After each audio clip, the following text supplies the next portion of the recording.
Hello बच्चों, welcome back to TMI's home based education. So आज इस वीडियो में बच्चों हम एक्सरसाइज 8.3 का क्वेश्चन नंबर डी सोल्व करने जा रहे हैं। ऑलरेडी हमने ABC लास्ट वीडियो में हमने सोल्व कर दिया था। तो डी में बच्चों आपको यहाँ पे जो डी में है बच्चों आपको principal amount P is equal to दे दिया गया है। P इज इक्वल टू आपको दिया गया है 8000। प्रिंसिपल अमाउंट 8000 मिल गई आपको। कितने साल के लिए? तो कि नंबर ऑफ़ ईयर्स आपको दिया गया है n is equal to 1 year के लिए। R आपको दे दिया है बच्चों यहाँ पे 9% पर एनम। बट यहाँ पे बच्चों एक देखना क्या बोला है, यहाँ पे annum is compounded half yearly बोला है। इसका मतलब हमने पहले भी बोला था ये जो 9% लग रहा है वो पूरे साल का है, बट हमें तो हाफ ईयरली मतलब 6 महीने का गिनना है। तो यहाँ पे ये आपका क्या हो जाएगा 9/2% हो जाएगा। और यहाँ पे n कितने साल के लिए बच्चों? 1 ईयर। तो मैंने आपको ऑलरेडी बोला गया है मल्टीप्लाई बाय 2 कर देना है, तो ये क्या हो जाएगा 2 ईयर्स। रेडी? ये ऑलरेडी एक फॉर्मूला भी है आपको यहाँ। ये हाफ जब भी कंपाउंडेड हाफ ईयरली बोला है तो आपको ये फॉर्मूला यूज़ करनी है। Amount is equal to P in bracket 1 plus R/2 upon 100 और उसकी पावर 2n। तो मैं ये सब चीज़ें यहाँ पे कर रहा हूँ तो आपको क्या कोई तकलीफ ना हो, ये वाली फॉर्मूला। रेडी? सो नाउ चलिए बच्चों ये क्वेश्चन सोल्व कर लेते हैं। यहाँ पे आपको बस अभी क्या करना है, वैल्यू पुट डाउन करनी है। फॉर्मूला में पता है बच्चों A is equal to P 1 plus R upon 100 ready n। तो यहाँ पे P आपको प्रिंसिपल अमाउंट दिया गया है 8000, 1 प्लस R आपको दिया गया है 9, ये 2 नीचे आ जाएगा, मल्टीप्लाई बाय 100 2 साल के लिए। रेडी? तो ये आपका तकरीबन क्या हो जाएगा बच्चों, यहाँ से 200, ये आपका 8000, 2 इंटू 100, 200 1 सा 200 प्लस 9, तो 209 अपॉन 200। रेडी? तो यहाँ से आपका ये हो जाएगा 8000 मल्टीप्लाई बाय कितनी बार है? 2 बार। यहाँ से 0 0 कट हो जाएगा, 2 0, यहाँ से 2 0 गया, यहाँ से 42 ज़ा हो जाएगा बच्चों, यहाँ से एक और 0 कट हो जाएगा, यहाँ से 2 ज़ा हो जाएगा। तो आपका आंसर आएगा 2 मल्टीप्लाई बाय, और यहाँ से कुछ नहीं होगा तो 1 2 multiply by 209 multiply by 209 upon ये तो 2 हो गया, यहाँ से ये 2 भी कट हो जाएगा, यहाँ से क्या बचेगा सिर्फ आपका 10। इनका फर्दर मल्टीप्लाई करोगे तो बच्चों आपका आंसर आएगा 8736 अपॉन 10। यहाँ से इसको मल्टीप्लाई करने के बाद ये आंसर आया, फिर बाद में एक के बाद पॉइंट लगा तो आपका आंसर आएगा 8736.2। ये आपको मिला अमाउंट, मतलब हाफ ईयरली आपको इतना पैसा दिया जाएगा। बस अभी आपको क्या फाइंड आउट करना है, कंपाउंड इंटरेस्ट फाइंड आउट करना है। तो CI is equal to A minus क्या कर देना है, P कर देना है। ये आपको मिल जाए, यहाँ पे मिला 8736.2 माइनस 8000, ये आपका आंसर आ जाएगा 736.2। तो बच्चों D मैंने यहाँ पे करवा दिया, E आपको होमवर्क में करना है। नाउ चलिए देखते हैं नेक्स्ट क्वेश्चन। नेक्स्ट क्वेश्चन आपको यहाँ पे बच्चों दिया गया है, Kamla borrowed 26,400 from a bank to buy a scooter at the rate of 15% per compound yearly. What amount will she pay after end of the 2 years and 4 months to clean the loan? तो क्या बोला गया है, कमला ने एक क्या purchase किया है। तो बच्चों यहाँ पे कमला ने एक स्कूटर खरीदने के लिए बैंक से लोन लिया। कितने रुपीज़ की? 26,400 की एक लोन ली। यहाँ पे 8.3 से क्वेश्चन नंबर मेन जो क्वेश्चन चालू हो रहे हैं वो 2 सोल्व करेंगे। 8.3 से क्वेश्चन नंबर 2। तो यहाँ पे बच्चों कमला ने बोला बैंक से लिए है कितने रुपीज़ की लोन? 26,400 की लोन ली है। अभी बैंक ने कितने परसेंटेज रेट ऑफ परसेंटेज दिया गया है पर एनम? तो कि उसको रेट जो दिया गया है 15% पर एनम, मतलब एक एनुअली उसको लग रहा है 15% लग रहा है। कितने साल के लिए लिए बच्चों? तो कि 2 years इन 4 मंथ। तो ये कंपाउंड इंटरेस्ट बच्चों 2 ईयर का तो मिल सकता है, 4 मंथ का तो हमें क्या करना पड़ेगा, सिंपल इंटरेस्ट फाइंड आउट करना पड़ेगा, बाद में हम उसका क्या कर देंगे, दोनों का एडिशन। बहुत इजी क्वेश्चन है, पहले हम 2 साल का उसके ऊपर कितना इंटरेस्ट लग रहा है, फिर बाद में 4 मंथ का।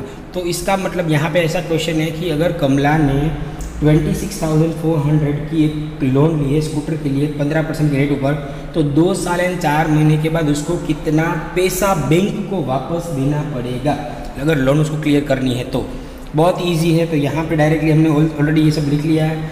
यहाँ पे आपको एक हिंट दी है, क्या हिंट दी है कि आपको पहले 2 इयर्स का कंपाउंड इंटरेस्ट फाइंड आउट कर लो, फिर बाद में जो 4 महीने उसका क्या फाइंड आउट कर लेना है, सिंपल इंटरेस्ट फाइंड आउट कर लेना है। तो बहुत ईजी है यहाँ पे। तो यहाँ पे एज यूजुअल फॉर्मूला हमारी A is equal to P in bracket 1 plus R upon 100। Ready. यहाँ से पी आपको दिया गया 26,400, 1 प्लस आर आपको दिए गए 15 अपॉन 100, और कितने साल के लिए, 2 साल के लिए। तो यहाँ आपसे बच्चों बहुत ईजी 26,400, यहाँ से ये 5 3 और यहाँ से 25 5 से 5 कट, तो ये आपका हो जाएगा 1 प्लस क्या हो जाएगा 3 अपॉन 20, 21 × 20 प्लस 3 तो 23। कितनी बार है, 2 बार। तो यहाँ से मैं डायरेक्टली लिख रहा हूँ 23 अपॉन 20 मल्टीप्लाई बाई 23 अपॉन 20। 0 से 0 कट, 0 से 0 कट। रेडी। ये आपका हो जाएगा ये आता है बच्चों 4 से, और यहाँ पे 264 है, 64 तो ये डिविजिबल हो जाएगा। 66 4 से करोगे तो ये आपका कितना आएगा 264। यहाँ से 66 multiply by 23 multiply by 23। Further simplify करोगे बच्चों तो ये तकरीबन आपका आंसर आएगा 34914। रेडी। अभी मल्टीप्लाई करूँगा तो वीडियो बहुत ज़्यादा बड़ा हो जाएगा, इसलिए डायरेक्टली 34914। रेडी। अभी हमें क्या फाइंड आउट करना है बच्चों, ये तो आपको अमाउंट मिला। रेडी। अभी हमें 4 मंथ का कितना चाहिए, 4 मंथ का मुझे इंटरेस्ट फाइंड आउट करना पड़ेगा। तो यही फॉर्मूला हमारे पास है, कौन सी, I is equal to PRN upon 100 वाली फॉर्मूला, सिंपल इंटरेस्ट वाली फॉर्मूला। तो यहाँ पे P आपको दे दिया कितना 26,400।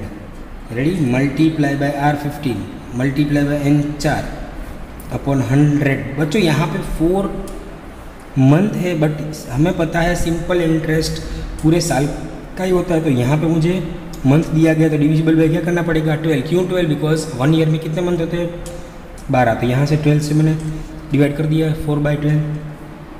यहाँ से बच्चों ये आपका हो जाएगा 4 3 यहाँ से 5 3 और यहाँ से 25। रेडी। उसको फर्दर सिंप्लीफाई करोगे बच्चों तो ये आपका क्या हो जाएगा, इसको यहाँ से 0 0 कट, तो इसको अगर डिविजिबल करोगे तो ये आपका हो जाएगा 1745.70। ये आपका हो गया फाइनल। बट यहाँ पे मुझे कंपाउंड इंटरेस्ट की बोला नहीं है, मुझे तो क्या बोला है, लोन कितना देना है 2 साल में। Therefore total amount is equal to 34914 plus 1745.70। इनका दोनों एडिशन करते तो आंसर क्या आएगा 36659.70। इसका मतलब 2 साल के बाद कमला को 36,659.70 रुपीज़ देने पड़ेंगे। अभी मैं ऐसा बोलता कि कितना एक्स्ट्रा देना गया है, तो क्या करना पड़ता आपको 36,659.70 में से 26,400 सब्ट्रैक्ट कर दो, तो इसका उसको इतना इंटरेस्ट लगा होगा। आपको ये मुझे होमवर्क में करके देना है, कितना पे करना पड़ेगा। आई होप ये क्वेश्चन भी आपको क्लियर हो गया है। नाउ एक्सरसाइज 8.3 से question number 3। Fabina borrows 12,500 at 12% per annum for 3 years at the simple interest, and Radha borrows the same amount for the same period at 10% per annum compounding annually. Who pays more interest and by how much? दोनों को comparison करना है। एक जो है कमला है, फबीना ने जो बोरोज किए कितने रुपीज़, तो कि 12,500 12% एक सिंपल इंटरेस्ट के हिसाब से ले रही है, कंपाउंड के हिसाब से ले रही है, तो किसको कितना इंटरेस्ट ज़्यादा पे करना पड़ेगा। पहले तो हम सिंपल इंटरेस्ट फाइंड आउट कर लेते हैं, फिर कंपाउंड इंटरेस्ट फाइंड आउट कर लेते हैं, फिर दोनों में से सब्ट्रैक्ट कर देंगे, तो किसको कितना पे करना पड़ेगा वो देख लेंगे। सेम अमाउंट, तो पहले तो हम फबीना का फाइंड आउट कर लेते हैं। तो चलिए बच्चों, आपको आर यहाँ पी आपको दिया गया है 12,500, ओके। आर आपको दिया गया है कितना, तो कि 12%। एन भी आपको दे दिया है कितने साल के लिए, तो कि 3 ईयर्स के लिए, ओके। हमें सिंपल इंटरेस्ट फाइंड आउट करना है फबीना के केस में, तो directly S I simple interest equal to P R N upon 100। यहाँ से कितना हो जाएगा 12,500 मल्टीप्लाई बाय आर कितना परसेंट है 12, और यहाँ से एन 3 साल के लिए अपॉन 100। यहाँ से 0 0 0 cut 125 multiply by 12 multiply by 3, तो ये आपका हो जाएगा 4,500। इसका मतलब सबीना को कितना इंटरेस्ट देना पड़ेगा 4,500 देना पड़ेगा। नाउ हम फाइंड आउट करना है राधा भी सेम अमाउंट कंपाउंड इंटरेस्ट ले रही थी, तो यहाँ पे ऑलरेडी मैं डायरेक्टली लिख रहा हूँ A is equal to 1 in bracket P in bracket 1 plus R upon 100। P कितना दिया था सेम अमाउंट 12,500, 1 प्लस आर आपको 12 अपॉन 100, और कितने साल के लिए 3 साल के लिए। रेडी, यहाँ से सॉरी यहाँ पे ये 10% हो रहा है, हाँ 10%। राधा ने सेम 12,500 12% पे लिया था फबीना ने, और राधा ने यही अमाउंट 12,500 10% पे लिया था। यहाँ से 0 से 0 कट, ये 12,500, यहाँ से 10 1 से 10 प्लस 1 11, तो ये आपका 11 upon 10 multiply by 11 upon 10 multiply by 11 upon 10 3 bar. Ready, यहाँ से 2 0 कट हो जाएंगे, 11 मल्टीप्लाई बाई 11 मल्टीप्लाई बाई 125 11 11 11, तो 125 11 का क्यूब होता है बच्चों 1331। यहाँ से 125 नीचे 10, फर्दर सिंप्लीफाई करेंगे बच्चों, तो ये आपका आंसर कुछ इस तरह से होगा 166375, और नीचे 10 है तो इसका आंसर आएगा 16637.5। ये तो अमाउंट मिला, अभी मुझे क्या फाइंड आउट करना है, कंपाउंड इंटरेस्ट फाइंड आउट करना पड़ेगा। Therefore C I is equal to A minus P, कितना मिला, तो कि 16637.5 में से मैं अगर 12,500 सब्ट्रैक्ट कर दूँ तो मुझे कितना मिल जाएगा, ये आपका हो जाएगा 4137। इसका मतलब राधा को 4,137 रुपीज़ पे करने पड़ेंगे। अभी किसको कितना ज़्यादा पे करना पड़ रहा है वो हम देख लेते हैं। तो अगर मैं 4,500 में से मैं 4137 सब्ट्रैक्ट कर दूँ तो ये कितना आ जाएगा बच्चों, यहाँ से पॉइंट में आंसर आ रहा है 37.5 है, रेडी, बिकॉज 0.5 था यहाँ पे इसीलिए 4137.5। तो यहाँ पे बच्चों ये कितना हो जाएगा 0.5, यहाँ से 0.0, यहाँ से 0.99, यहाँ से 10.99, यहाँ पे 4, 10 में से 5, 9 में से 2 कितना, 7 में से कितना जाएगा 2, यहाँ से 9 में से 3 6, 4 में से 1 3, और यहाँ से 0.5। इसका मतलब 362.5 ये ज़्यादा पे करना पड़ेगा किसको, फबीना को। मतलब फबीना को 362.5 रुपीज़ ज़्यादा इंटरेस्ट पे करना पड़ेगा अगर वो 12,500 12% के हिसाब से सिंपल इंटरेस्ट ले रही है तो। रेडी, आई होप ये क्वेश्चन भी आपको क्लियर हो गया होगा। तो नेक्स्ट वीडियो में हम 5, 6 एंड 7 सोल्व करने जा रहे हैं। टिल देन जय हिंद, धन्यवाद।